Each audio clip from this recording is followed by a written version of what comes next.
Welcome back to Ozarks Tonight. Well, the annual Point in Time Count was held at the end of January here in Springfield, and it's an event every year where the Community Partnership of the Ozarks tries to figure out exactly who all is living on the streets here in the area, both adults and youth living in a state of homelessness in Springfield. Michelle Hethcoat with Community Partnership of the Ozarks is joining us today. Michelle, you're telling me a little bit about, some of the successes of this year's event. About how many individuals did you all make contact with at the event last week? Well, we held both an adult and a youth event. The adult event brought in about 300 guests and the youth event about 50.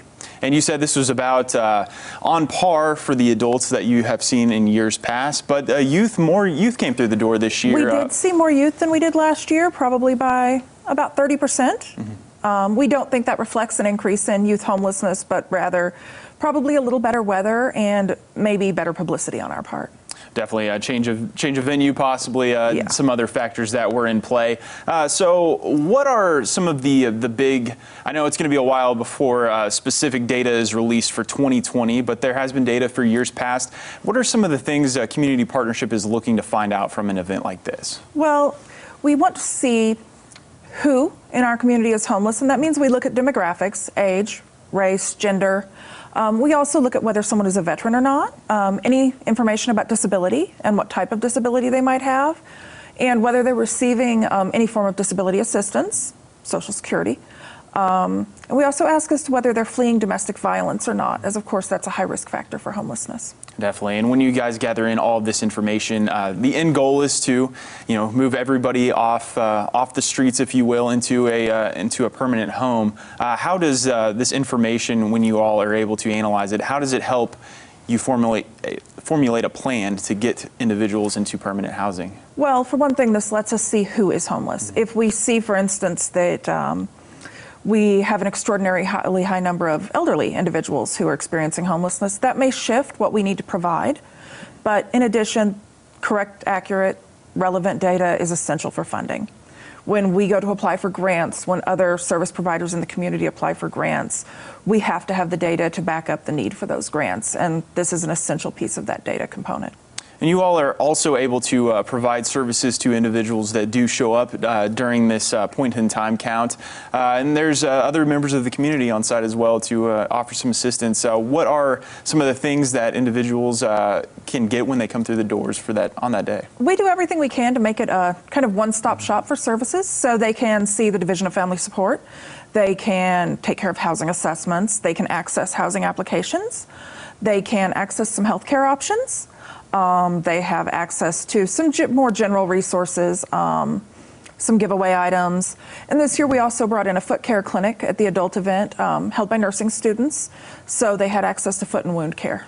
Sure, and when you talk about foot care, wound care, what are some of the things that most people wouldn't suspect would be an issue for people that are homeless? Some things you just wouldn't think of that homeless individuals deal with. Most of us completely underestimate the importance of our feet. For many of us, when we track those little step counters on our phones or our watches, and we hit our 10,000 steps, we're happy about it. When a population that routinely walks 6 to 8 miles a day just to access basic life services, often in very poor shoes, often with wet feet, the health issues that come with that kind of situation are extreme. For sure. And what are some of the other issues that homeless individuals may be dealing with, and some of the barriers that they face to move on to more permanent housing?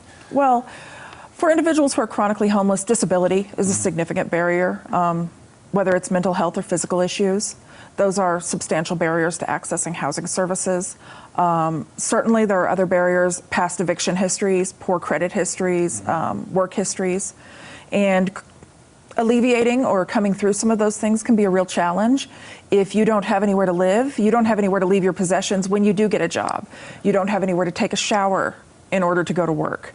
So those things that you or I don't give a second thought to can be a real barrier for someone, even someone who is in a situation of being newly homeless or temporarily homeless, that they have to overcome all those basic barriers, even if they're working very, very hard to regain housing. Definitely a lot of things that we all take for granted in our normal everyday lives to get to a job every day. You know, a lot of these individuals don't have, and it's tough for them to get to that point to where they are able to hold down a job, I would assume. It is, although it's important to note that there are a lot of people that are living homeless who are working, who are employed, in some cases employed full-time.